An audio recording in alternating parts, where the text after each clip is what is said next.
Okay, so all right, so let's just quickly recap what we saw last time. So we looked at this circuit model and then Boolean circuit, this model of Boolean circuits, and we saw a few circuit complexity classes, uh, especially these two hierarchies of classes, NC and AC.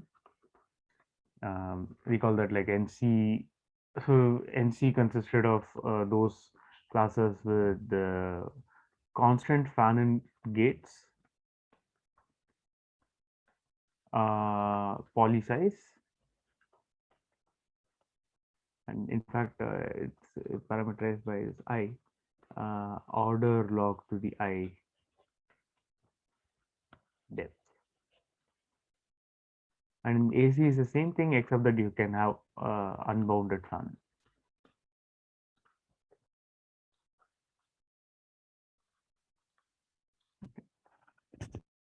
And we saw a few functions that you can easily compute using. So basically, the classes that we are mostly concerned with are this NC1. This is our most important class for us today, like for this lecture series. But we also saw these couple of classes NC0 and AC0, quite weak, but still very useful for various algorithms that we came up with. For example, this greater than equal to, we saw that these two functions, this greater than equal to and addition. So greater than equal to is like you're given x comma y, and then you want to check if x is greater than y as a natural number. And addition, where you are given x plus y, x comma y, x, y, and I, and you want to sort of find the ith bit of x plus y. These two functions we saw how you can do in AC0. And then we saw some sophisticated functions like multiplication, integer multiplication, iterated addition of integers. And using these, finally, we saw that majority also has a NC1 set. Now, today, what we are going to do is we are going to, and recall that like we also, before we saw this, day before we saw this model of branching programs. And today, what we are going to see is to see how these two models relate. In particular, we are going to be concerned with branching programs of constant width. This model is also called BWBP, bounded width branching programs. And what we're going to show is that, so the main theorem that we'll see today is NC1 is in fact exactly equal to BWB. So basically, these are branching programs. Yeah. So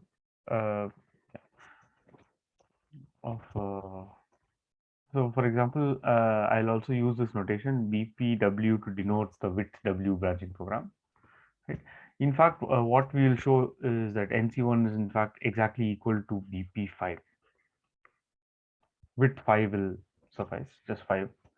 So yeah, so it's like this again. Yeah. So another way of saying it is like you just need 5 bits. You just need to store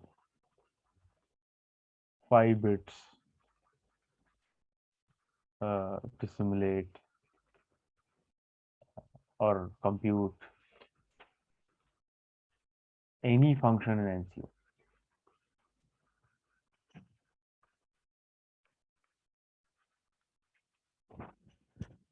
And of course we saw that like NC1 has like so there are many other we saw already a lot of interesting functions which are in NC1, but NC1 has many other interesting functions. For example, you can sort in NC1. This again I mentioned yesterday, and this is I mean it's a not trivial result. This is AKS sorting network. But more interesting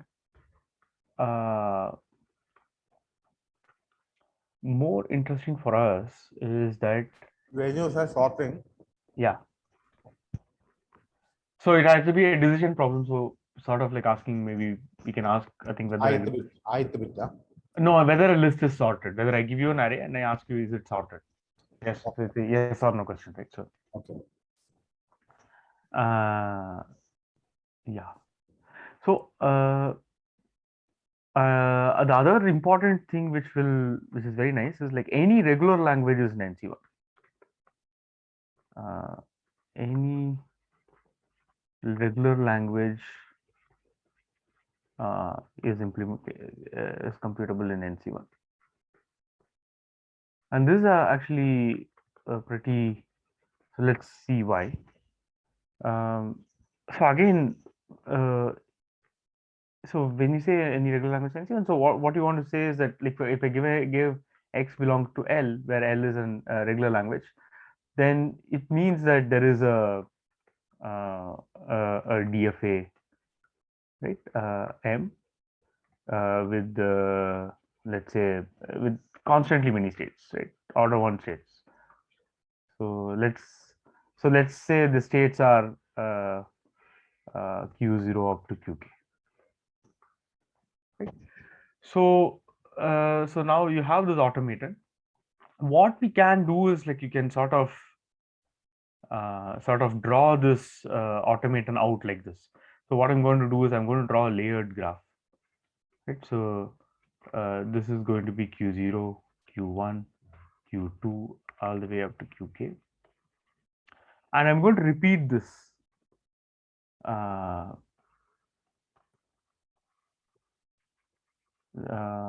going to make this layered graph where how many copies do I make? Actually, I make X many copies, length of X many layers. Okay. And what I'll do is I'm just going to, whatever the automaton is, like the automaton is basically a graph, right? So whatever it is, if there was I'll just put that graph between every layer, right? Whatever the graph of the finite state automata is, I'm just going to put this between every layer.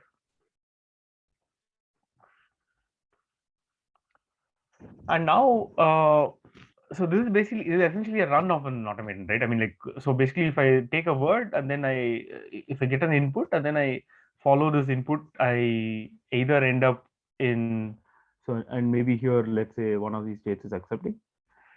So either if I end up in this accept state, so this will be my target vertex and this Q0 will be my start vertex for my branching program. And this is exactly like some sort of reachability on a constant width k graph, right? So there's an easy way to, so how do I implement this in NC1? Well, so you want to implement this reachability on a bounded width graph.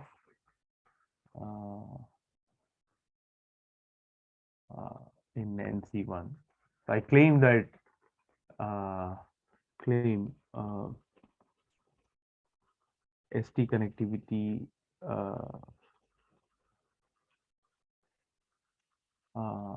on width k with order 1 graph is an NC1. So how do we do this? So it's a simple divide and conquer argument. So let's say you have you want to check reachability from S to T.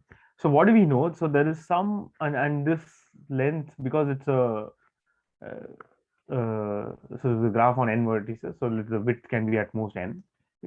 So so the length can be at most n, and we know that the width is constant, right? The width is constant. So in the middle there are only k vertices.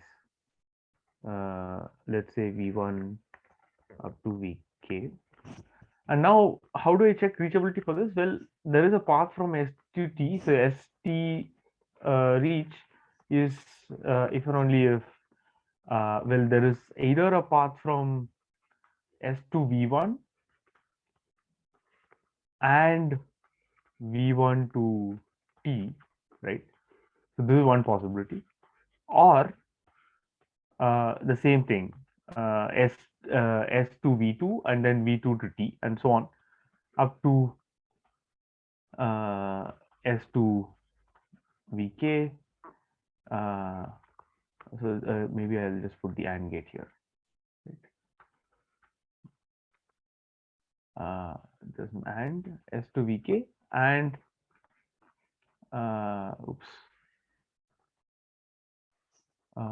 VK to K. Okay, so this OR is over.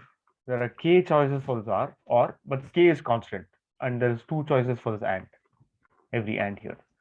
And so first I divide at, let's say, the n by 2th layer, and so basically then I recurse. This S to V1 is again and V1 to T are again basically reachability problems, but now the graph, the length of the path at most is like n by 2, right? Because this is n by 2, right? And I keep recursing. So what I get is actually an NC1 circuit where the OR gates could have whatever, I mean, fan in at most K, and the AND gates always have fan in 2. So, but this is a non-uniform. Yeah. So I mean, this is non-uniform. So what do you mean? So the because this model itself is non-uniform. So for every so if the automaton for every run of the so if the automaton is working on lengths of inputs of length n, then because this graph by definition had length many so the length of this graph, whatever, this is dependent on the input x, length of this input. So hence this is a non-uniform. Yeah. So basically any divide and conquer algorithm on words. Yes. Will work this way. Yes. Yeah, but what is helping us here, the main reason why, so this divide and conquer approach will work on any graph, but why is this giving an NC1 bound? Because the automaton has only finitely many states. Yeah. They're constantly many states. So as a result, the OR gate fan-in is constant. So that is by definition, so and anyway is constant here, just 2, because you only AND from here to here, and then here to here. There's just 2. You're just checking reachability from S to V1 and V1 to T, sort of. So that AND gate fan-in is always 2, but the OR gate fan-in depends on the width of this graph. So and because we have a finite state automata, the width is constant. So this is a NC1 circuit, right? And this recursion will bottom out in log n steps.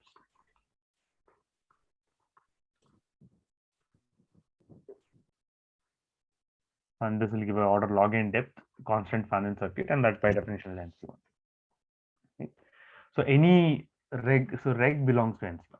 Any about your comment on non-uniformity.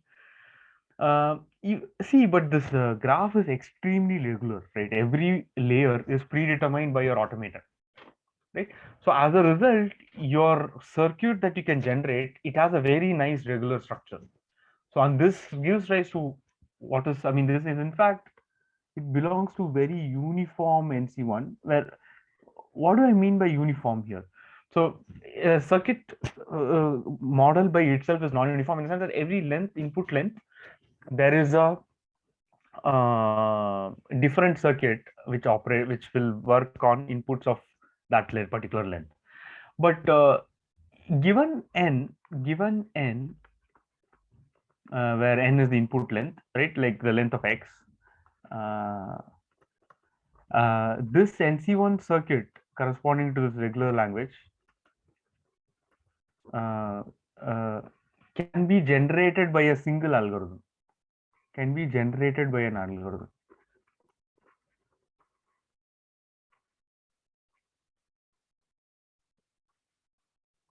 Right? It's a very structured circuit. So you call, so this gives rise to the definition of uniform circuit families. Uniform circuit families. So what is it? Well, basically, I mean, it's exactly what it is. Like you have a circuit, but this description of a circuit given in, so there is one single algorithm A, which on input n, it can generate this, so the circuit Cn, right? And generate description of the circuit Cn.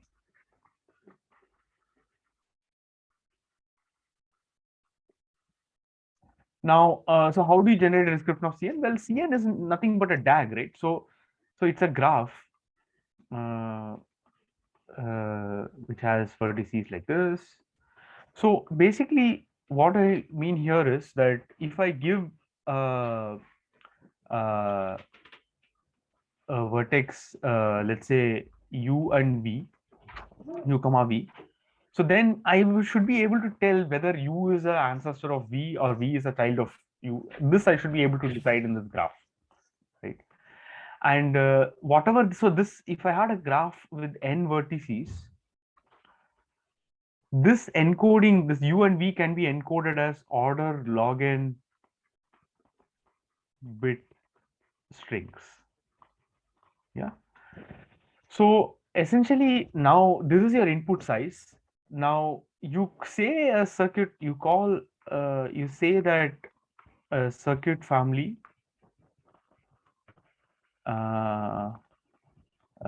Cn is P uniform. Okay, so there are three notions of uniformity that people generally use, but the one that I'm going to only consider today is this notion of d log. This is a most important notion of uniformity, and it's called d log time uniformity. And this is nothing but given so this language, and this language is called the connection language of a circuit.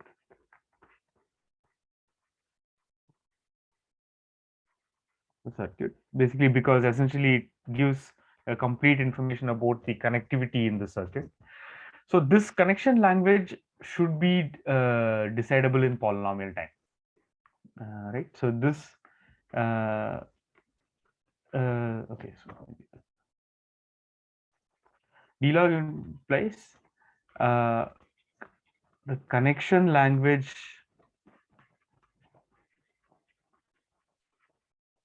of a circuit is computable in polynomial time.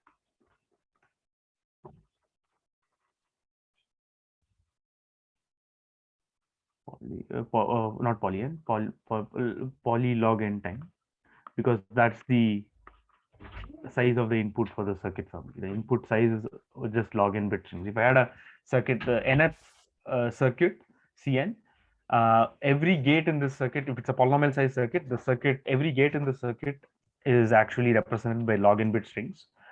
And so this particular string, this is like an order log n bit string.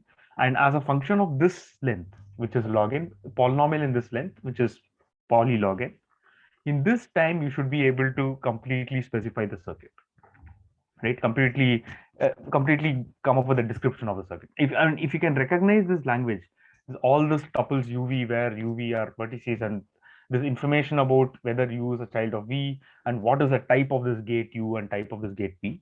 So that information is also encoded here.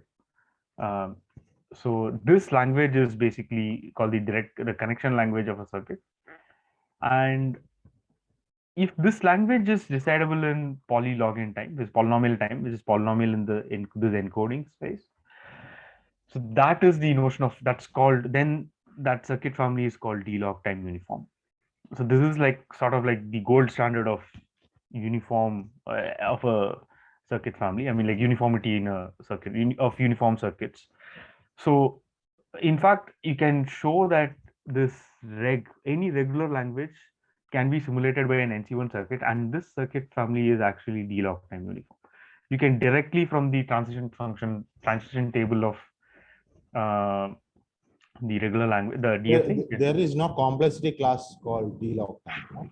No? No. So there is no, because like in general, d log time doesn't make sense, because you don't, you can't even read the input in that time usually. Yeah, but here we are mixing up things. Yeah, because the circuit representation is in logarithmic space in terms of the size of the circuit. Yes, yes, And we are taking that input size and we are talking about polynomial time in terms of that input representation. yes, exactly, But exactly. then we are Right. mixing up like D log time. So yeah, so it's an unfortunate terminology, but because it's a standard thing, and if you want to read up more, it's easier to look this up. I mentioned it. In general, if you didn't care about it, like what is the most natural notion of uniformity? Well, just say that a polynomial time algorithm can just generate the circuit. Yeah, in terms of the circuit size. In terms of the circuit size, like just in poly No, n circuit time. representation, not size. Circuit representation. Right, right, right. Circuit size is exponential in terms of its representation. Uh, see, see, depends on what you call a representation of it. The circuit size. Okay. So the P uniformity I mentioned here, this is just it says poly in the size of Cn. So this is a very crude notion of uniformity. It says, can you just generate, if your circuit has some size, can you just generate a description in polynomial in the size of that circuit? But the problem with this thing is that when you go down to classes like NC1, which are very low level classes, sort of like, in fact, NC1, you can also show that NC1 is contained in log space even. So as a result, if you have, so there are two levels of complexity that you're talking about. See, NC1 itself is a circuit complexity. It's a non-uniform model, but once you put in some notion of uniformity, so it's contained in a particular complexity class, right? So in fact, you can show that all these so once you put a relevant notion of uniformity, you can connect classical complexity classes with the circuit complexity classes. And in this setting, uh, it doesn't make, so it's not very useful to talk about P uniform NC1, because NC1 itself as a circuit class, it's contained in polynomial time by, I mean, again, not and when you say that the algorithm generating the circuit is more powerful than the computation actually done by the circuit itself, then it doesn't make much sense. I mean, it's sort of like you don't know whether you're cheating by just having an algorithm which does all the computation and then just uh, says gives an answer, right? And hence, as a result, this function is an NC1. So that you don't want to do that. So as a result, you want to actually say that somehow your problem is parallelizable because the computation itself is in NC1. Somehow you can divide and conquer and do this, right? Because if you look at majority, for example, if it's clearly in polynomial time, right? It's in linear time. I can have an algorithm which scans the input and then says whether the number of ones is greater than n by 2 or not. But our whole point towards this thing was to, I mean, but the NC1 implementation of majority that we saw yesterday, that is, it was quite, it involved this three by two trick and so on. So, and it was actually implemented in NC1. Like if you looked at the circuit, it actually implemented in NC1. Whereas like a general algorithm which scans an input string and says whether there are more than n by 2 ones, it's not clear why it should be, it's implemented in NC1. So admittedly, these ideas are a little big. So I just wanted, this is a brief detour. I'll come back to the uniformity notion again, but let's go ahead with what uh, our main theorem that we would like to show, which is NC1 is equal to BP5. What we just showed was that for any constant width, BWBP is contained in NC1 just by divide and conquer on this graph. Yeah. For now, let's assume all these simulations are just non-uniform. They are not uniform because both of these are non-uniform models. So we don't have any reason to talk about uniformity. So we can forget about uniformity for now. Even the non-uniform case of why NC1 should be contained in BWBP, this is not clear, right? It's not obvious. In fact, the only thing. 1 second. BWBP is contained in NC1. Yeah. Are you saying that every BWBP is an automata?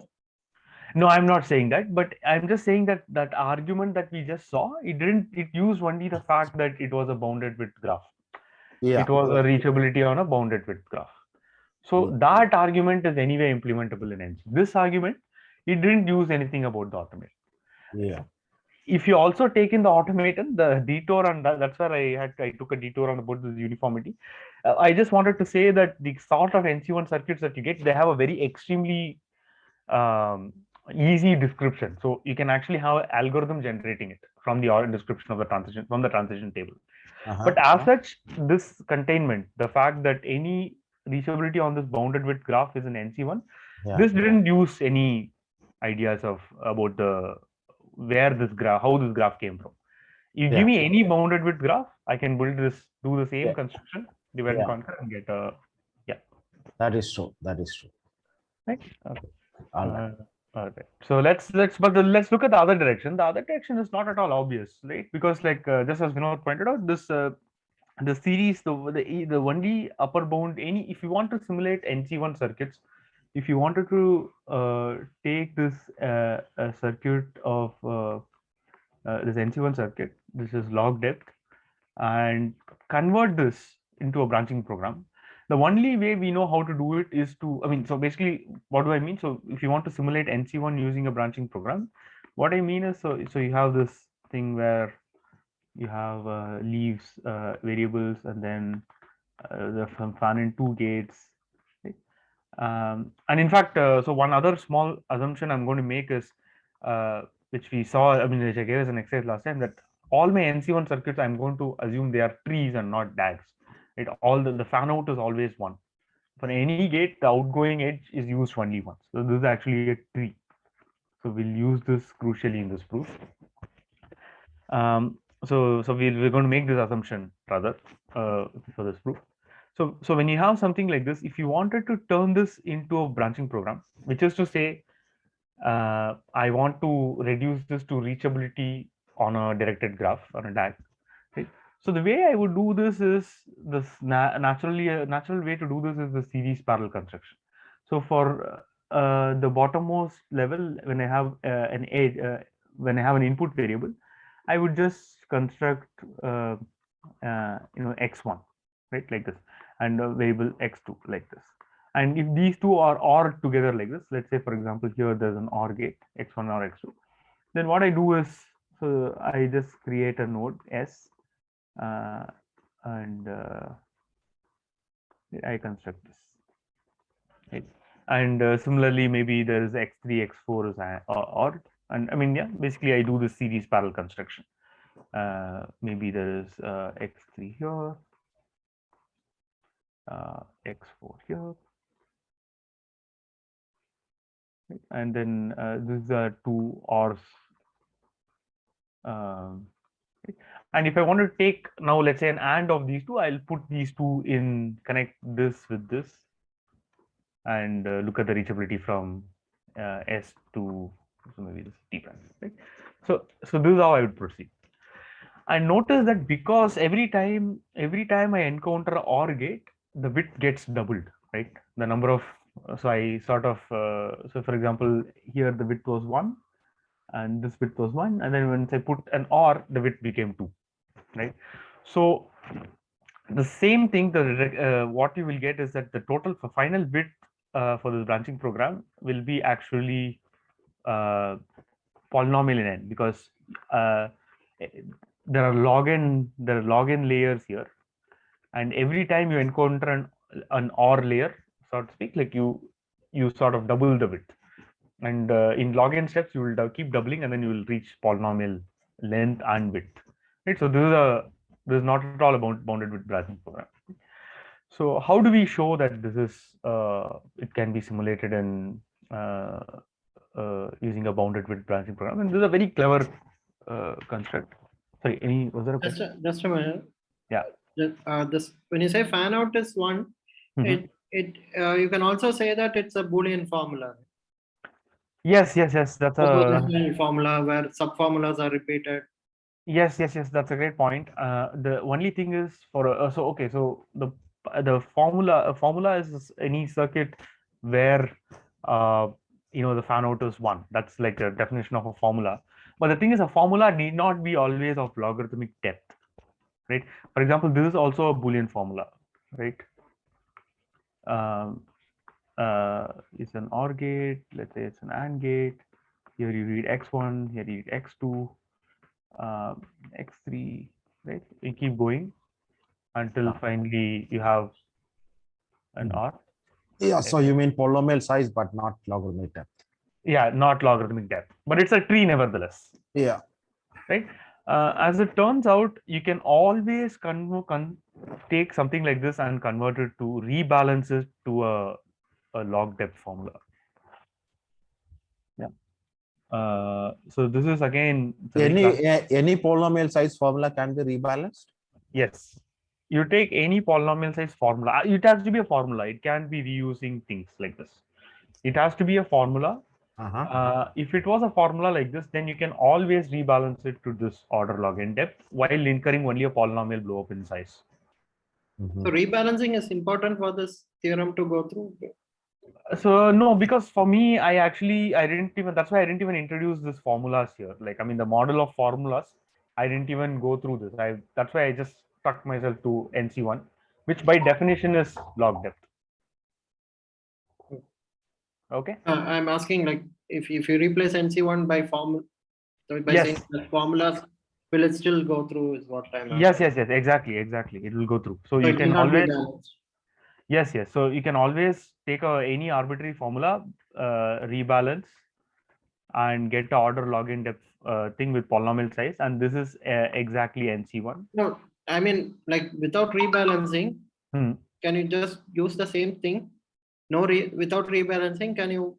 Oh, I see. So from here you can go to BWBP branching program, but this directly, no, we don't know. I don't think it's possible. I mean, at least I don't know how to do it. I mean, the only way I know how to do it is go through this chain. First, go do this, rebalance, get this, then get this. This directly going from here to here, I don't know. At least yeah, it's not known. It's not known how to do this. Okay. That's a great question. Yeah, if we can do this directly, that will probably give you a completely different. I mean, I have seen Barrington's theorem proof before, but there it was stated as just a Boolean formula. There was no discussion about any rebalancing or anything. I see. So yeah. So no. I don't know. Maybe they assumed the rebalancing. Yes. You have to assume this because otherwise, I don't see how. Yeah, because we'll see the proof of Barrington's theorem, and it will become clear why you need log depth. I mean, it's very important that you need log depth. Okay. So let me just check. Okay. So let's just quickly get started. So the way Barrington went about proving this is like he used this notion of what are called, he used actually a restricted sort of branching program. He introduced these objects which are called permutation branching programs, and they're actually sort of very natural when you think about why he started like using it. I think it's very likely that he even probably Barrington didn't think that this was possible, that NC1 is equal to bounded with branching program. More likely be that you wanted to show a lower bound, that like, okay, in fact majority cannot be computed by branching programs, but maybe he didn't know how to do it. And what he thought of, okay, maybe let me restrict my branching programs to have some specific structure, and maybe there let's prove a lower bound, right? So what is a permutation branching program? Well, so it's a special type of branching program, a special type of branching program, BP, where all layers have the same number of nodes. Firstly, same number of nodes, right? And in each layer, basically you read only a specific variable. In each layer, a single variable is read. Yeah, a single specific variable is read. And third, So between two layers, so between any two layers of this branching program, right? If you look at uh, so the edges that that go between the two layers, if you look at the restricted to the zero input, restricted to when the variable is zero, restricted to when the xi is zero, or xi equals 1, they form a permutation. They form a permutation. So what do I mean by a permutation here, right? So let's make this notion clear. So what we assume, what did we assume? We assume that all layers have the same number of nodes, right?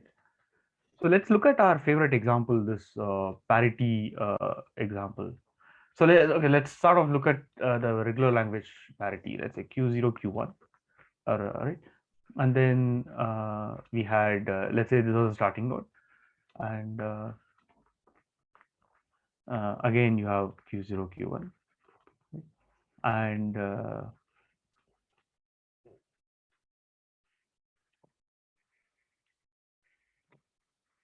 so this is how our branching program for parity looked like, right? And finally, um,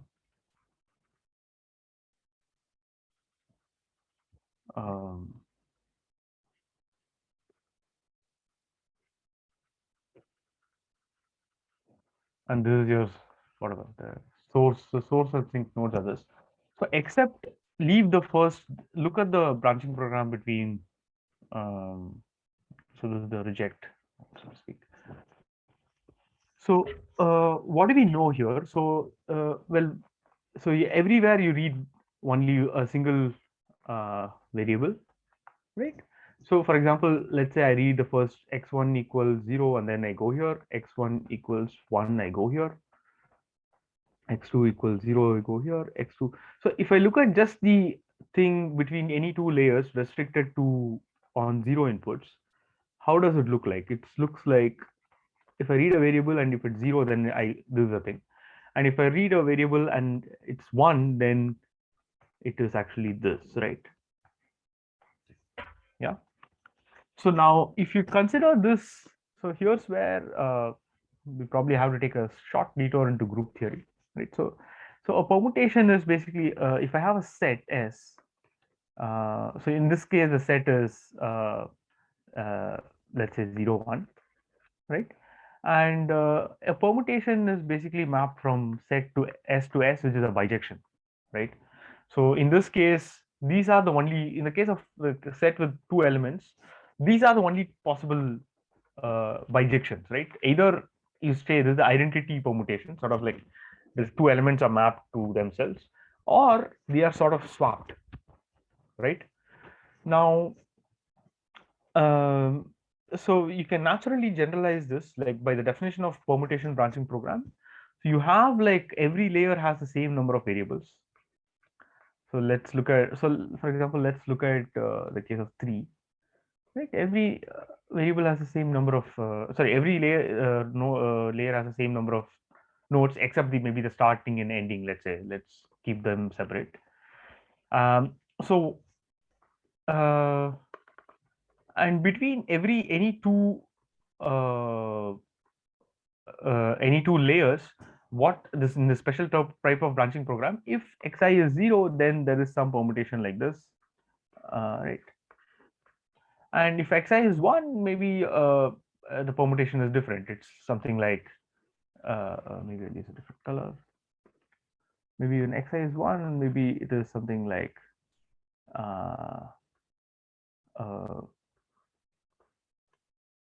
this. Okay, so these could be two different permutations, right? When this could be the, yeah. So this is exactly what is called a permutation branching program, right? And in fact, if you notice our parity branching program that we had before, that's actually in fact a permutation branching program, right? I mean, so it uses these two permutations. Whenever you read a 0, it uses this identity permutation. Let me call it E. and otherwise it uses this swap permutation, let me call it A, right? And if I have two swaps, then if I swap twice, then I get the same thing, right? I mean, if I have two layers of, if I read two ones consecutively, then the parity is 0. So then there are two swaps, and then essentially that should be something like having a straight to path between those two vertices. Yeah, can you slide a little up? I just want to see the conditions. Yes. So all layers have the same number of nodes. In each layer, single variable is read, and between the layers, it's yeah. So, but the source has only one source, no? Yes, yes, yeah. So you can think of maybe that as like a non-deterministic move for now. Okay, so we don't consider about anything about the source vertex. The conditions only apply to rest of the. Yeah, so you can, there are two ways to modify this. Either you consider this as again as a something, and you put this full connection basically. But I think the easier way to deal with this is like somehow have a non-deterministic move, and you start with Okay, so you will have two sources that way. yeah. So yeah, I mean, I'm basically So yeah. So the permutations only apply from the, let's say, the from this source. Like maybe from here, I have a non-deterministic move to a source here, and then yeah. So, but it's natural to see that, like, I mean, in this case, at least this parity case, like for example, you can reduce parity to a word problem over this group. So okay, so let me introduce what is a word. So firstly, I think I hope everyone's familiar with the group, but a group is basically just a set, a set and an operation. Okay, and this operation is associative, and usually for us, this set is a finite set, right? And the operation is associative over this finite set. So which means that for all I, j, k, let's say my set S is S1 up to Sk, sorry, Sn or Sn, let's say, for all I, j, k, Si, Sj, Sk is the same as Si. It's an associative operation. And moreover, what I require is that there is this element E belonging to S, such that for all S belonging to S, S with the, I mean, basically the identity is like sort of an inert element, and it commutes with every element in the group. And when you do this operation with every other element, you get back the same thing. And moreover, this inverse property, which is for all S belonging to S, there exists a unique S inverse such that S actually commutes with this S inverse, and right. So basically, S times S inverse is the identity element, and in fact, this inverse element commutes with S. Like basically, with the order in which you multiply with the inverse shouldn't matter. Yeah. So this is a group, and a lot of very nice examples of groups. Of course, in this particular case, we're going to only look at what are called permutation groups, which form a very important class of groups. So what is a permutation groups? Well, if you take any set S, take any finite set S, S, and look at the set of all bijective maps, bijections, one-to-one and onto maps from S to S. So this, and I'll denote this by, again, poor choice of notation, Sn, where let's say the finite set had cardinality n. So I denote this by this set Sn, and this set. So okay, so so this, along with this operation of composition of functions, it forms this group Sn. Again, I'm abusing notation to use the same name for the group and the set. So in particular, S10 along with function composition is a group. It obeys all the properties that I described before. One, I mean, the closure is easy to see because it's a bijection. If I compose two bijections, it's again a bijection, and there's always an inverse, and all these things actually hold. So just a minute. So is there so do let me know when we can take a break. We can, as usual, take a break and meet again. So, but maybe I'll just finish a couple of Yeah, you finished on the word problem, and then we'll check it. right. So yeah, so basically, what is a word problem of a group, right?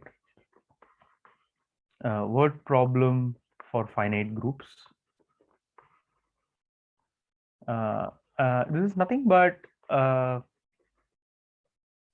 you're given as input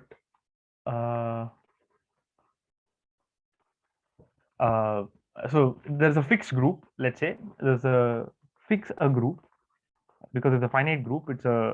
Shouldn't really matter. Take a fixed group, and you're given a sequence of elements, and here the order matters. Like let's say S1. So I think I'll use a G1 for the name of elements.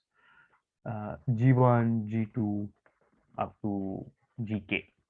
Okay, and the output is 1 if product, where this product is defined according to the group operation, whether this is equal to the identity element. If they multiply together to give you the identity element, then you say yes, otherwise you say no, right? Or output 1 if and only if. So this is called the word problem for finite groups. And in fact, this word problem for finite groups, you can, because if for a fixed group, when you fix a group like this, it is actually a regular language, right? For fixed groups, right? This is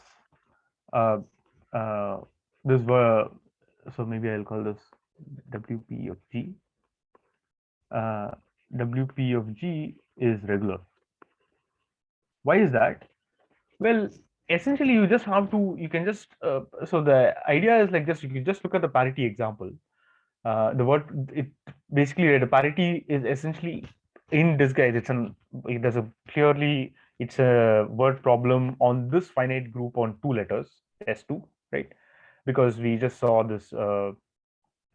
I mean, like that branching program essentially gave it, but like there's other way to see it. I mean, basically, one way to see it is via the branching program. And you saw that there's a clear reduction from parity is exactly equal to word problem over S2, right? For whenever the mapping is very easy, like whenever you see a 0, then you map it to the identity element in that group, and whenever you see a 1, you map it to that element A, which is that swap, right? And the parity, the final parity is 0 if and only if the word problem has a positive solution. So sort of like the complement of parity, right? Checking whether the parity is 0 reduces to the word problem over S2. Yeah. So, and in general, for any finite group, you can encode for any finite group.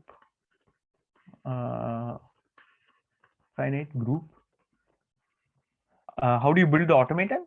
The automaton is essentially, the states are nothing but the group elements G themselves. That's the states. And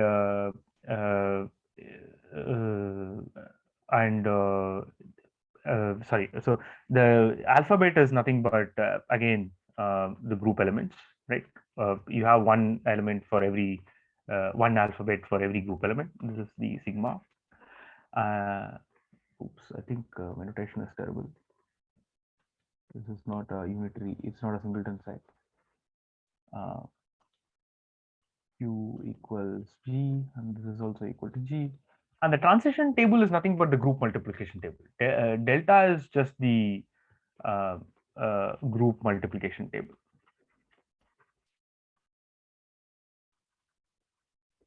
And the final accepting state is just this element E.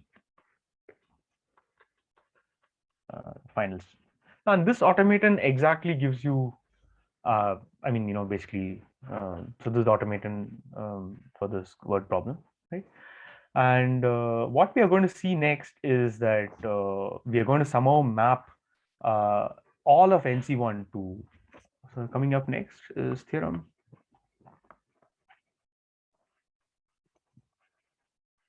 NC1 is in fact, NC1 reduces any L belonging to NC1 reduces to WP of S, like the word problem for, which is in fact a regular language. So this is like saying that, well, we saw a partial converse, the converse that like any regular language is in NC1, but this theorem sort of says that take any language in NC1. Now you can write down a string over the whose string over which where the alphabet comes from elements from S5, such that this multiplies out to identity element if and only if this language, this input X that you began with actually belong to the language. Okay, so we'll see this. So maybe I'll stop here. Yeah, I just have one question. Yeah. So when you talked about parity, Yeah. it was a morphism from 0. Yeah. Yeah. So I gave a homomorphism from each input letter to this one. But yes, when we yes. talk about arbitrary BP, yeah, on one layer xi could be doing one thing, on another layer xi could be doing a different thing. right. Yeah. So, but when you talk about this thing, you mean that so you don't make that claim that any BP reduces to a wet problem. See, actually, in fact, it indirectly reduces any BP of constant width. You can reduce it to NC1 circle, like we just saw its reachability, right? So, and now I'm going to show that NC1 is reduces to a special type of BP, which is actually this what I will call PBP, permutation branching program, and that is exactly going to be like this nice regular. So any BP you can see as a word problem for a monoid. No, yeah. Yes. I mean, any BP, but the direction, it's not, you cannot directly see it in the sense that it's through a chain of reductions. You take a BP and then you can construct a NC1 circuit for it from the graph. Take the graph of the BP and you construct an NC1, because just reachability, right? I mean, you just construct the NC1 circuit. Okay. And now this is this theorem is what I haven't given. I'll prove soon. This is Barrington's theorem, which says that you take any NC1 circuit, I can write down a word problem over a monoid. Like, in fact, a word problem over this group, this particular group S5. Oh, that's the only way. Like, I cannot take a BP and immediately see that, look, it's a word problem for a. No. That's a big, I mean, yeah. So that will give you an alternate proof of this thing, and which is a big open problem. I mean, like, it's a sort of like, it's a, again, this is like a very sought after this thing that this is sort of like the only proof known for this result. So, yeah. So it'll be very interesting if that it can be proved in a different way. All right. Okay, let's meet at 11:30 or 35. What do you say? Right. Let me also share my screen. Right.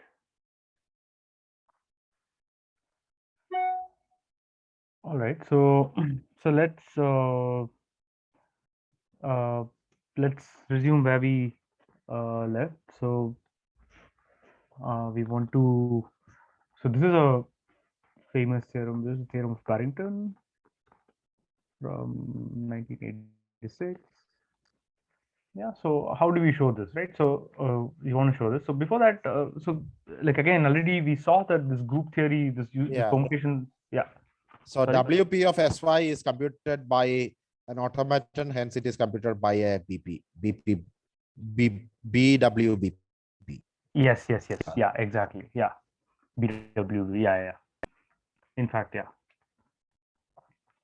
All right. Yeah. Okay. So but we'll use, I mean, like, in fact, so In fact, what we are saying is like this can be, it's another way of saying is that can be computed by a permutation branching program,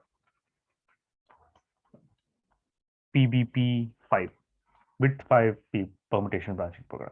Yeah, so if it's, since it's 5, every element, I mean, there are just 5 vertices in every layer. So like, yeah, so it's like, and every permutation corresponds to a permutation in S5. Every permutation between a layer is a permutation from S5. The symmetric group on 5 letters. So I just wanted to, just to simplify some notation, I just wanted to introduce this via S3 first. And this is where what even Barrington showed first. So let's just look at this thing about, so what is S3? So it's S3 is nothing but set of all functions from on bijections from 1, 2, 3 to 1 itself, right? So yeah, but then it will have 3 factorial elements. yeah, so yeah, exactly. So S3 has 6 elements. So let's look at the structure of, yeah. And similarly, S5 will have 5 factor 120 elements. Yes. So SN, then yeah. why did you say it's computable by PBP5? Oh, so I mean, because so what is it? So our definition of permutation branching programs is that any layer has, so the edges between the layer is a permutation, right? So yeah, so you have a branching program where like yeah, basically the branching PBPN is basically where there are n vertices in a layer. All right, got it. Right. So as a result, the transition between every layer is a permutation from Sn. Yeah. Okay, so let's look at S3. It's a nice toy example. So I mean, already S2 was like simple. It's S2 was like what is called an abelian group, right? S2 is like it's commutative. S2 is an abelian group.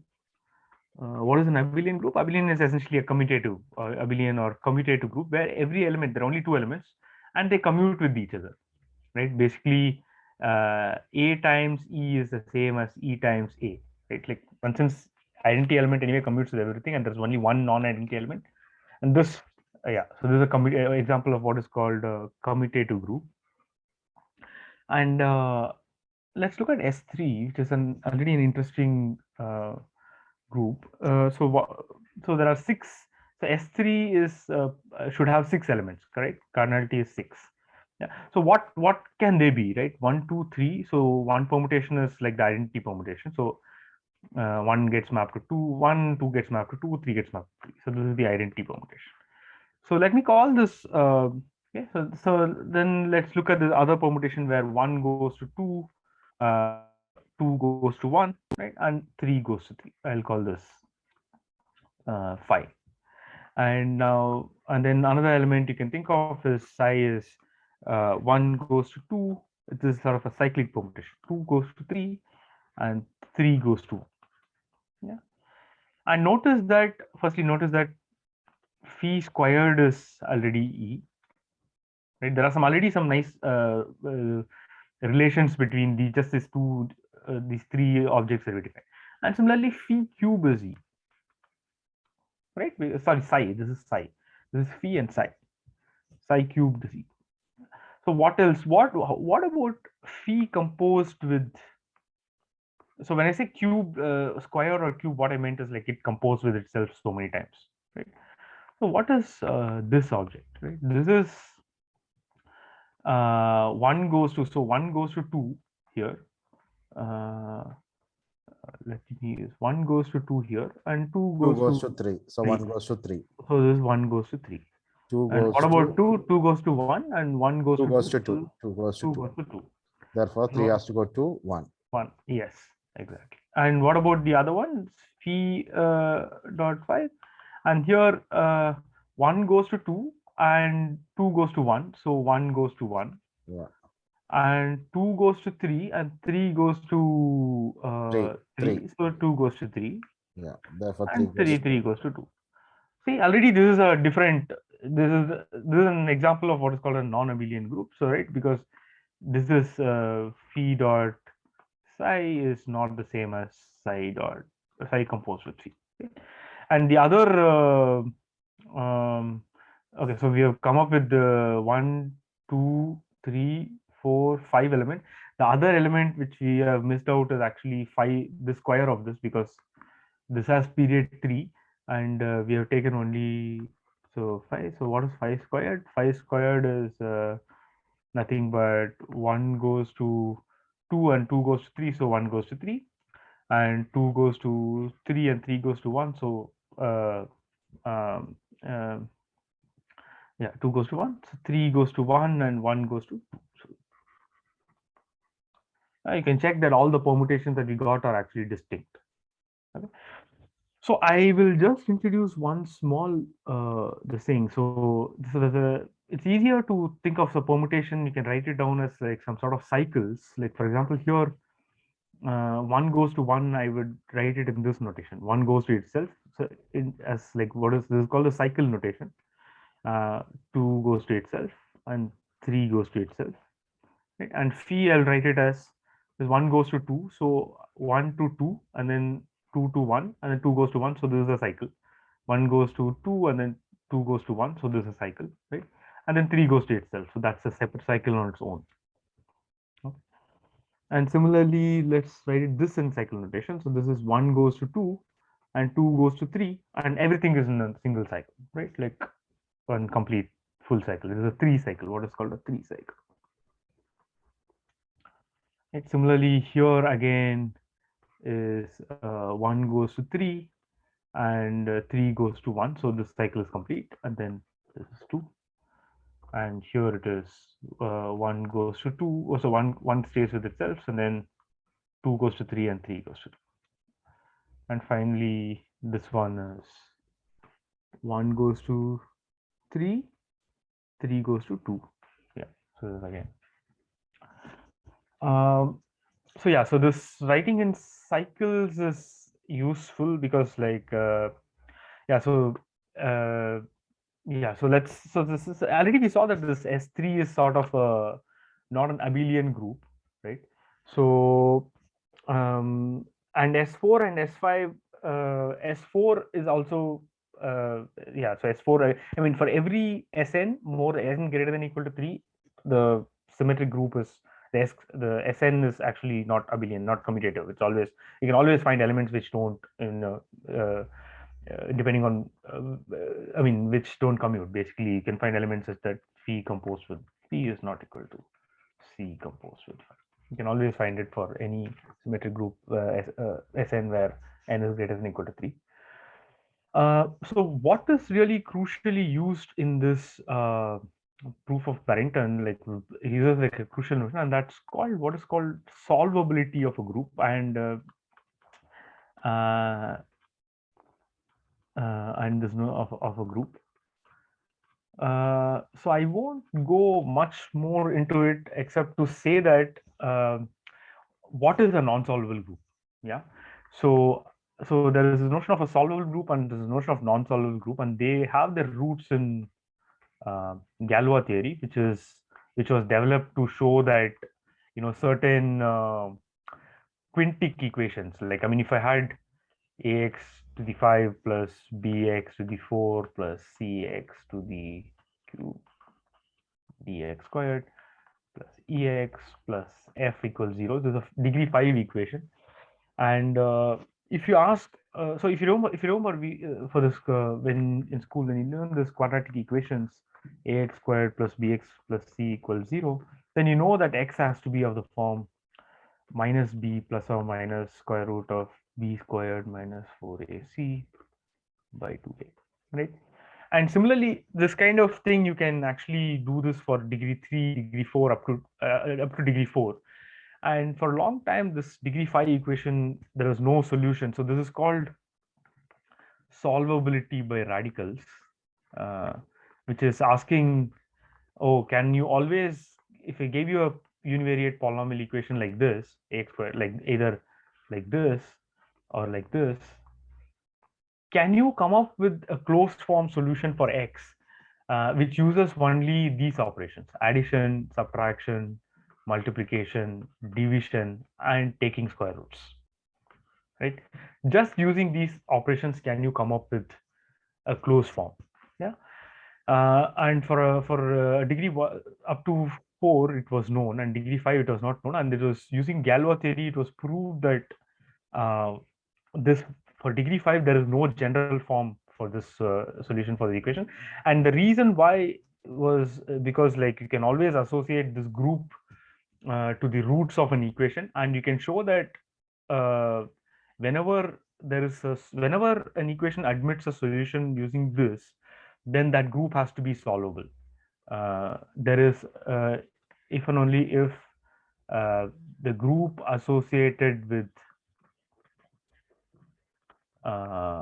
this group is a permutation group, permutation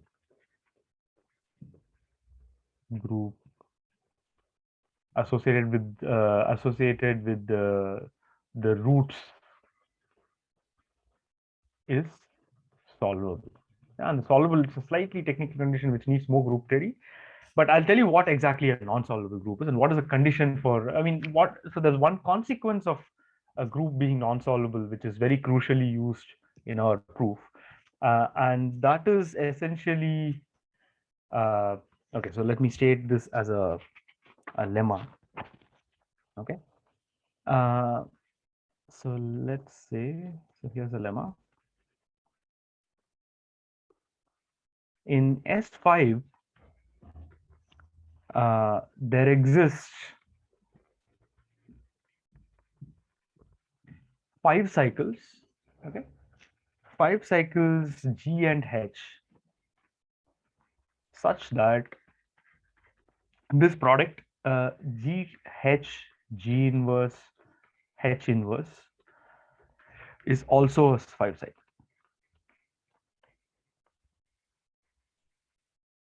Let's call this something tau. Yeah. So why is this? Yeah. So this is an important property of which is crucial. I mean, which is specific to non-solvable groups. So you can think of solvable groups. So you saw that S3 is already a non-abelian group, right? It's like there are 2 elements which don't commute. You can think of the solvability of a group as like measuring how close to abelian or how close to commutative a group is. Yeah. Like if you have a solvable group, then that group, it has like an element like this, like psi and this thing which don't commute, right? But in morally, there is like it has like properties which make it closer to a abelian, like a commutative group, than to a non-solvable group. And non-solvable groups are somehow very non-commutative in a very strong sense. Okay. And this sense is somehow captured by this, and one implication is captured by this, because look at this: if your group was commutative, then G and H, GH is equal to HG. So what will happen? You can write this as this element is actually going to be an identity element, right? This is not an identity element is it's not a 5 cycle. Right? Identity element is a bunch of 1 cycles. So so what is the identity element in? So let's go back. Let's see the identity element here. So the identity element is like a disjoint product of 1 cycles. Yeah, it's very far from a 5 cycle or 3 cycle in this case, but yeah. So in this case, so this is a very crucial property of S5, that there exists these elements, these permutations, which are actually 5 cycles in the sense that they look like, I mean, for example, one 5 cycle is 1, 2, 3, 4, 5. This is a 5 cycle, right? Yeah. So and the proof of this lemma, actually, this is I introduce this notation, all this just so that you can verify it. Take G to be 1, 2, 3, 4, 5. All right, this is a 5 cycle. You can verify that. Take H to be 1, 3, 5, 4, 2. And and then you look at G, H, G inverse, H inverse, and this will be actually equal to 1, 3, 2, 5, 4, which is again a 5 cycle. Yeah, and this just we can just verify this. Now this might look like a little bizarre, like okay, why? I mean, so why is it? Why am I saying this? So let's go out a little bit further and then see how really this is used in the proof. Okay, so So is this all we need? Okay, so the second thing I'm going to assume is, so the second thing, second lemma which I will prove is the following. So the second lemma is, so okay, before I prove this, so let me make a definition. Um, I'll say that, so here's the definition. Uh, so there's a definition of a program over S5, and by now I hope what I mean by a program over S5. So okay, so a program over S5 is basically it's rather very natural considering whatever we discussed. It's a sequence of instructions of the following form. It's a sequence of instruction, right? It's just like, I mean, basically the permutation branching program. That's exactly what I'm saying here. It's a sequence of the instructions of the form I, G, and H, right? Where where I is a variable read in the particular layer of the permutation branching program, and G is the permutation corresponding to when xi equals 0, and H is the permutation corresponding to when xi equals 1, right? And right, so this is, so you can take any permutation branching program and write it as a sequence of tuples like this, right? In fact, it should be a sequence. And any permutation branching program of length k can be written as a sequence of tuples of this form, k tuples, right? I mean, if it had length k, then it had like k per layers, like, I mean, k permutations between the layers stacked next to each other. I mean, in series, say in series. Yeah, and the length of the program is the number of length of PPP is equal to number of such instructions.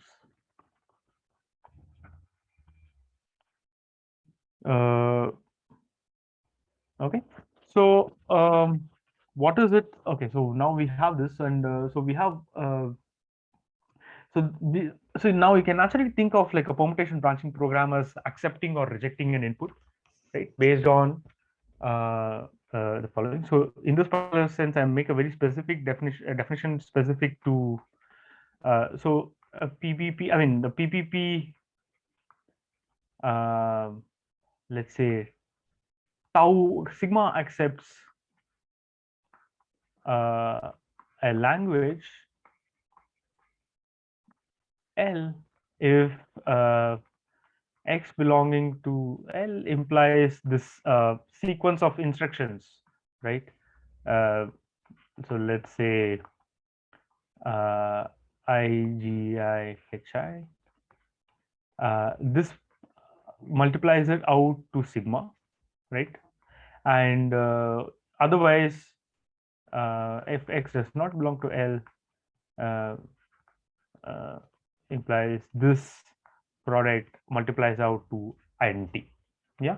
So basically, what you're doing here is that somehow What is the idea behind the saying that it's equal to identity?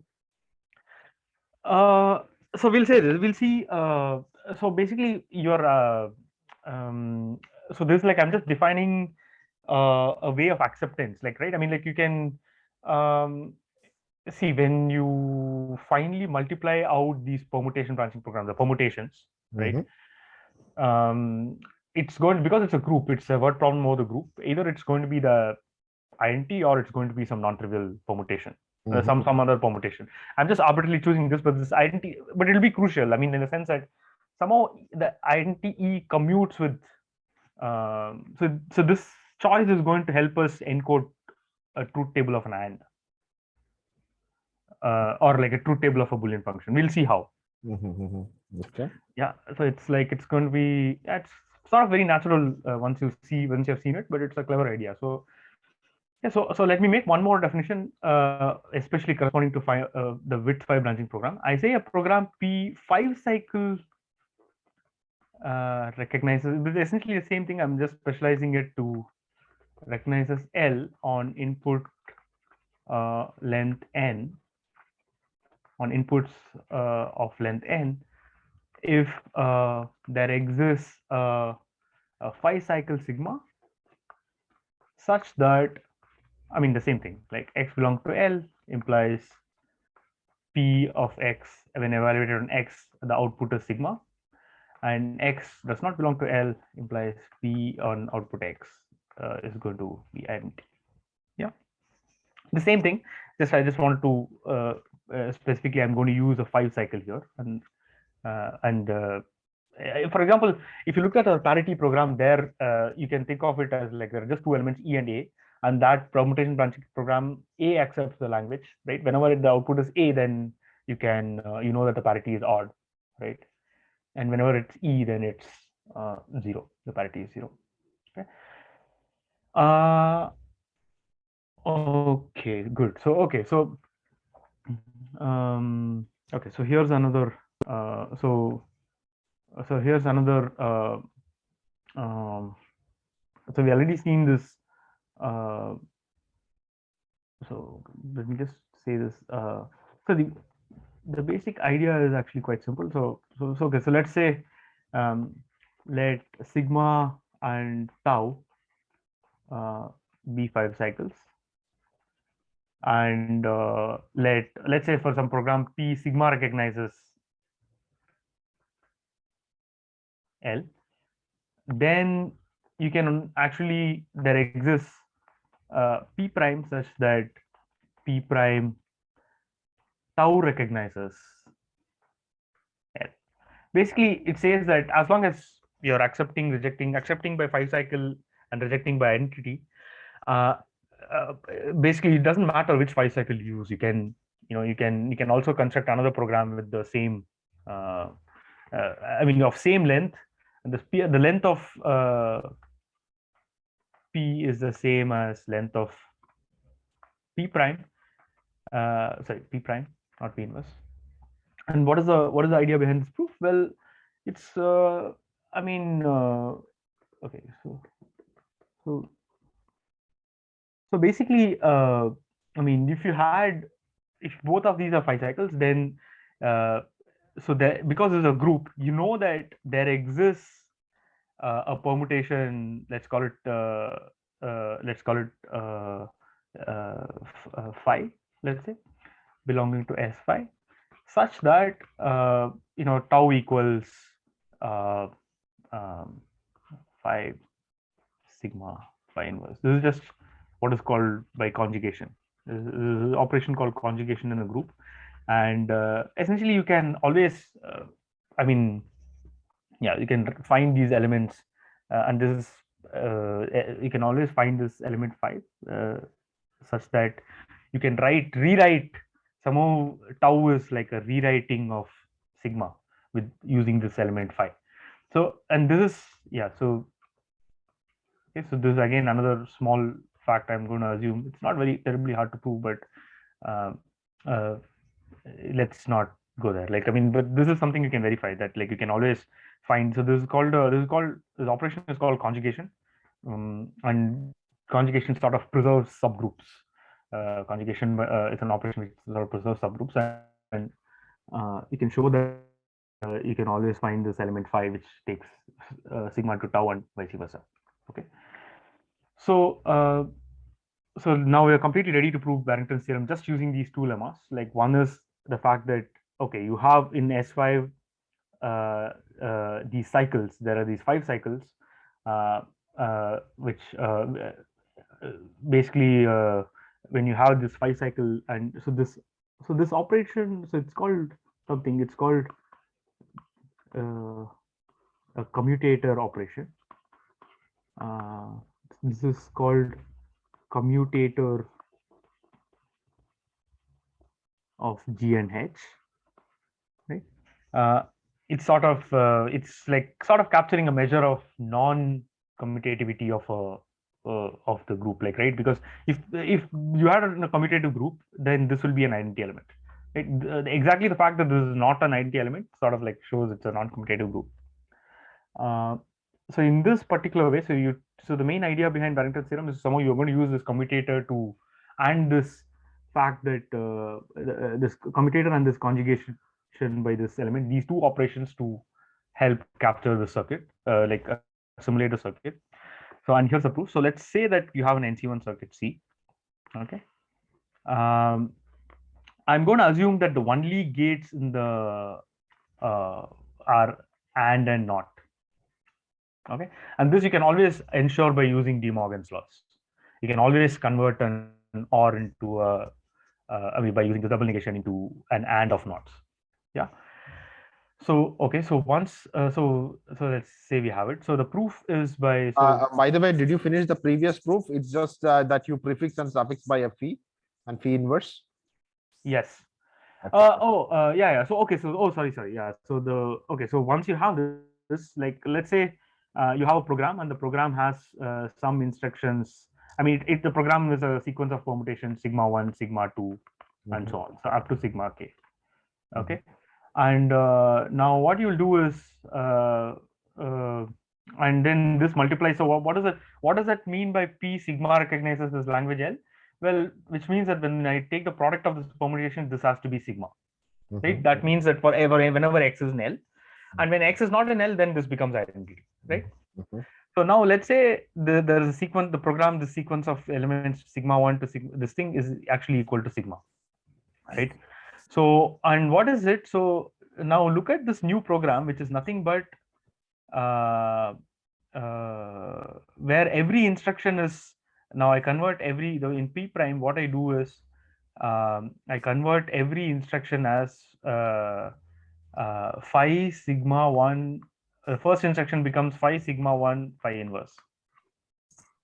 And the second instruction becomes, okay, so this phi. I'm just offsetting each instruction by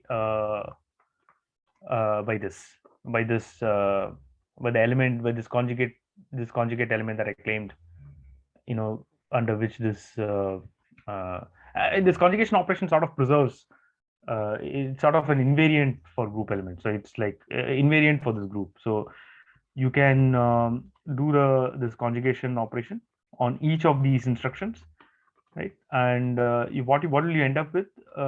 You will end up with so basically these two get cancelled out if I do this. I mean, these two get absorbed into identity. Similarly, these two get absorbed into identity. So final thing I get is actually phi sigma 1 to sigma k phi inverse, which is exactly phi sigma phi inverse, and that by definition is tau, right? Sorry, that by definition is tau here. Yeah, but so in this case, p prime will have the same length as p, but Yes. you can also have increase the length of p by 2 by just having some dummy instructions, which takes to which adds phi and phi prime at the beginning and the end. Yes, you could do that also. Yeah, you can do that as well. Yeah, so the main reason here, the reason we are using this here is to so yeah, the main reason we are using this. Okay, so the reason why, yeah, the reason why we are using this is somehow in the proof. We'll need this the proof of Barrington's theorem. So let's just go there and then I'll explain why we needed this lemma. All right. Okay, so what do we know? So we have like a circuit, and the circuit has log n depth, uh, order log n depth, and it has only and not gates. Yeah. So the proof is going to be by induction. Proof. So how's the proof? Now we're going to produce a branching program of constant width for this, and the proof is by induction. Right. So when induction on depth, on the depth of this branch of the circuit. So if d equals 0, which means it's just an input gate, right? So then input or a constant. Then if you have like the circuit is just of the form C equals xi, right? Then this is simple, right? Then the instruction that you're going to take is just xi comma sigma comma e, where you're accepting by sigma and rejecting by e, the identity element, right?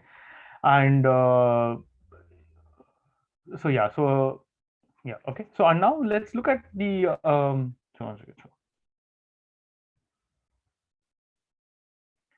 okay. So all right. So now let's look at the case where let's for by induction, let's assume that there exists programs PPBP of bit 5, P1 and P2, and so first let's do the NOT gate. So let's say you have a program P. There exists a program for P of bit whatever program P over S5 for some this thing. Now we want to go for C, and now we want to compute a program P prime over S5 for not of C. Right. So how do you do this? Like, well, this exactly is Aman what you said. I mean, you can just let's say this program P for C. What it is to do? It sigma recognizes let's say so whenever C of X is 1, then it outputs sigma. P outputs sigma, and when C of X is 0, this outputs. Now, all you have to do now is that because you know that, so all you have to do it is like now just append this, just multiply this by sigma inverse, like just whatever your program was doing, right? In the last layer, you add one more layer, and that is going to be just sigma inverse, right? I mean, whatever the sigma this program was using to accept, you're just appending an inverse program here. So what happens here? So now if you are initially um, so if your original input was accepting, now this is going to reject, right? And if your original input was rejecting, then sigma inverse is like some non-trivial permutation. And right, so if your original input was sigma, then sigma multiply, so original output at here, the permutation here was sigma. After multiplying by sigma inverse, then this is going to be the identity.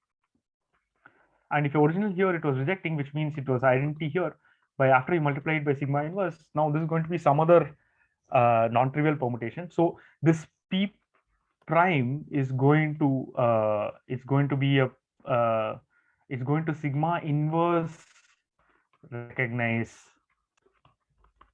not of C. Okay.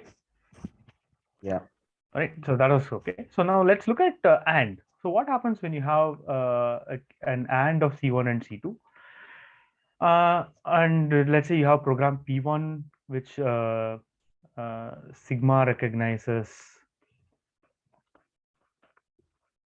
C1, and P2, which tau recognizes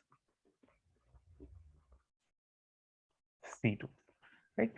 Now here is where actually we are crucially using these two lemmas, right? So okay, so what we are going to do is, now let's assume for now that sigma is not equal to tau. They're distinct 5 cycles, right? Notice that everywhere we're using 5 cycles. I mean, whenever we use whenever for recognition of this program, even here we are using the sigma we used here was a 5 cycle. Yeah, always we are using 5 cycles.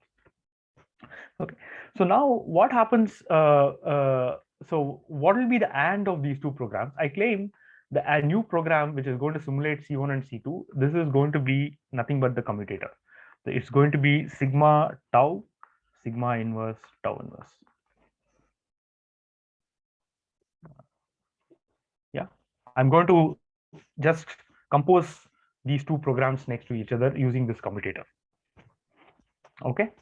So what is the truth table? So now what happens? Like let's look at the truth table. So let's say C1 of X and C2 of X. What are the possibilities? Well, these both are 0. In which case, what is the output of P1? This will be E, and P2, the output will be E. So maybe I'll write it in a different way. Sorry.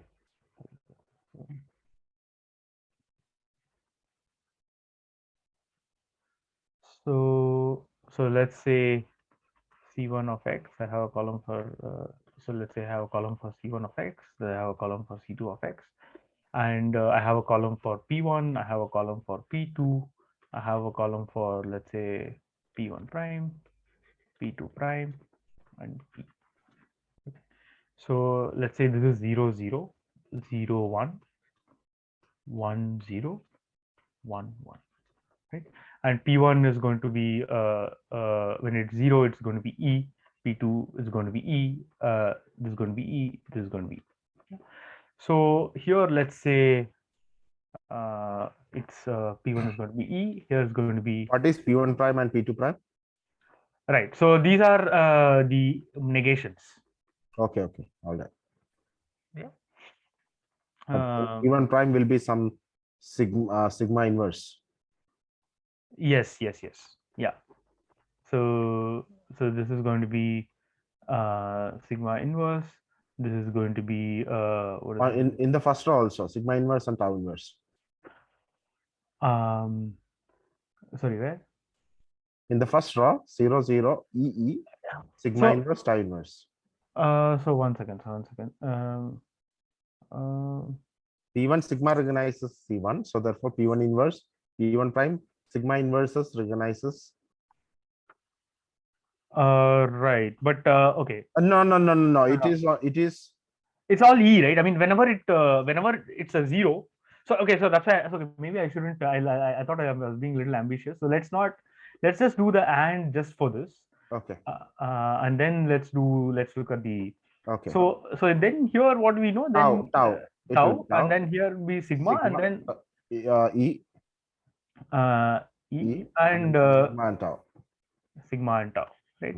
So now so when I do P1 and P2, when both these are 0, then the output has to be E. Yeah. Right.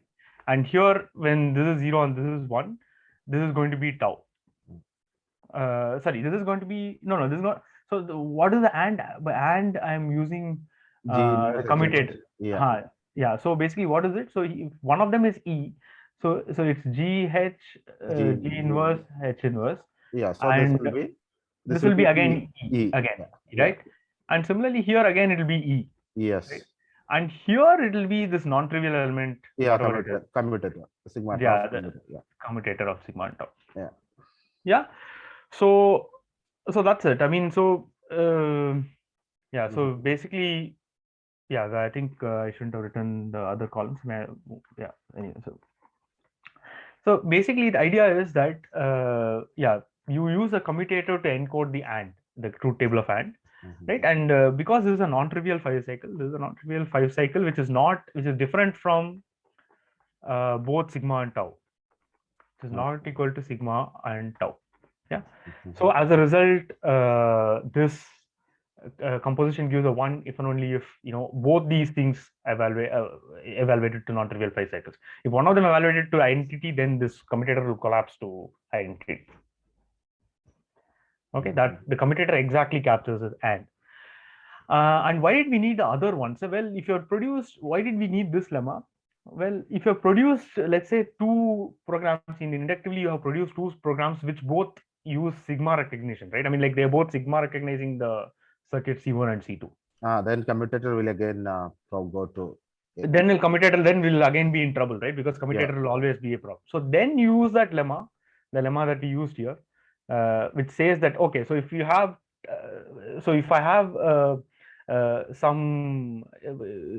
basically, if I had 2 circuits C1 and C2, and both of them are sigma recognizing whatever their language, whatever for 1 they're outputting sigma, and for 0 they're outputting E, then you change this sigma to tau. And this you can do it by this this operation, this conjugation operation. But of course, so why did we need it? Why can't we just append this at the end? Well, because this program is given to you in an inductive way, right? Because we are constructing this program by induction, so we have to go down the leaves and replace this step by step. So as a result, you have to do this conjugation, right? Let's look at the one final remark, which is, let's analyze the size of this construction. So how much, so the length of the program, right? So if you had a program, if you had a circuit of depth D, what is the worst operation? The length of program for circuit of depth D is at most, I claim 4 to the D, right? because where is the worst operation is AND. Whenever you do an AND, if you had a program of some length, if you had two programs of say, let's say equal length, then what you're doing is Doubling. yeah, you're sort of like multiplying by 4, like you're constructing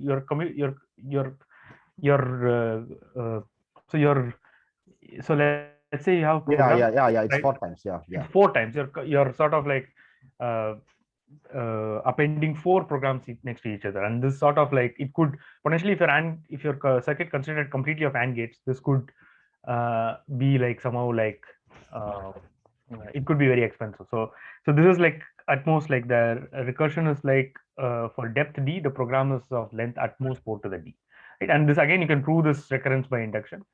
Just notice that I mean, the worst uh, operation is AND. The worst operation is AND. The worst case is AND gate. Yeah. So actually, your program P here in the case of AND is actually a P1 which G recognizes, followed by a P2 which H recognizes, followed by a P1 which G inverse recognizes, and a P2 which is H inverse recognizes. Right, exactly. Mhm. Yeah. So that's what I wanted to write with this new another P1 inverse and P2 inverse, but I thought this way the truth table is cleaner. Mhm. Right. So yeah, so that's it. So this shows that so the corollary is that any circuit, any formula, let's say, sorry, any circuit of, let me, so I don't want to use the word circuit, because any Boolean formula, because in the case of NC1 circuit, we just did duplication, made sure it is always, the DAG is always a tree. But in general, if you had a circuit, then and the output is reused many times, then it's not clear how to analyze this. So let's assume, so any Boolean formula uh, uh, uh, of depth d can be simulated by PBP of length, PBP5 of length 4 to the d. And for NC1, where d is at most log n, this gives polynomial size. NC1 is contained in PBP.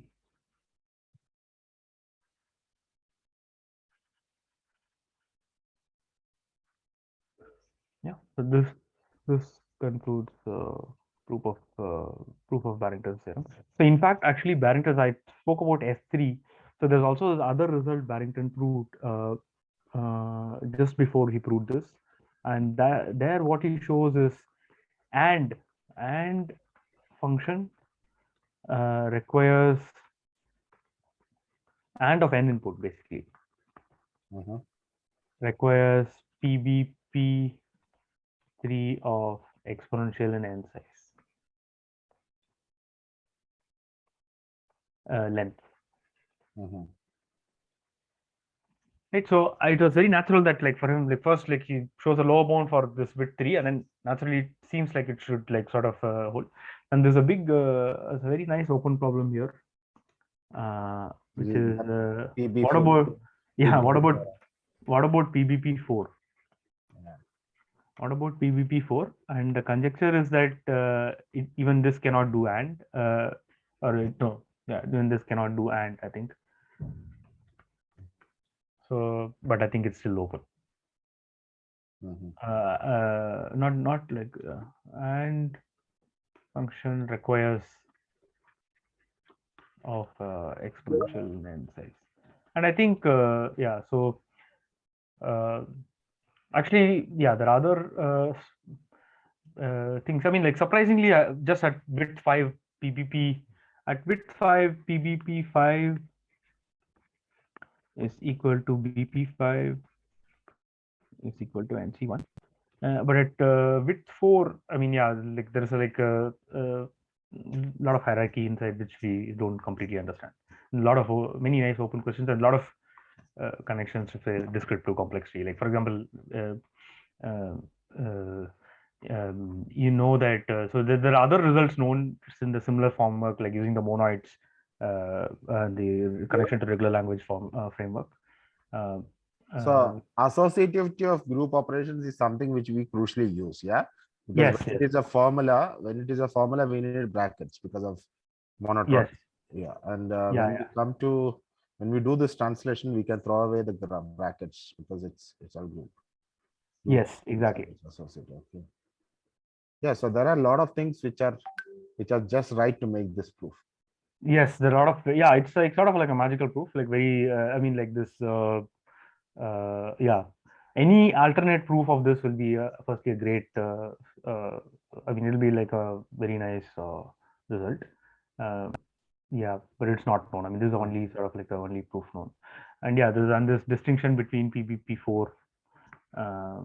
Yeah, so that's also, and there are these other classes like AC0. You can say, I mean, AC0 was like had only. So how did we get PBP5 equal to BP5? Because any BP can be translated to NC1 and then translated back to PBP5. Yes, yes, yes. Any BP can translate and then you can translate that. Yeah, and yeah. So every regular language can also be computed by a PBP5. But yeah. Any regular language that yeah, I mean that is like you just like look at the monoid of that corresponding to that and uh, yeah, that NC1 and then yeah. I mean, see any regular languages in NC1 that is straightforward, but you're saying oh regular language why is it PBP5 without going through NC1? Yeah, that yeah, that's not clear. Yeah. No, because I mean like one thing is like of course like you have when you have a regular language, this monoid has a non-solvable group sitting inside. Um, but I don't know if yeah, I'm not very familiar with. I'm not sure how to do that transformation.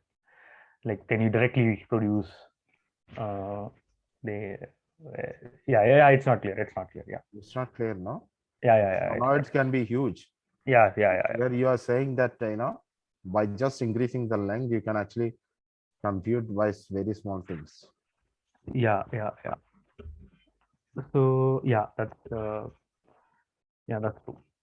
There's also a very nice generalization of this known to in a different setting.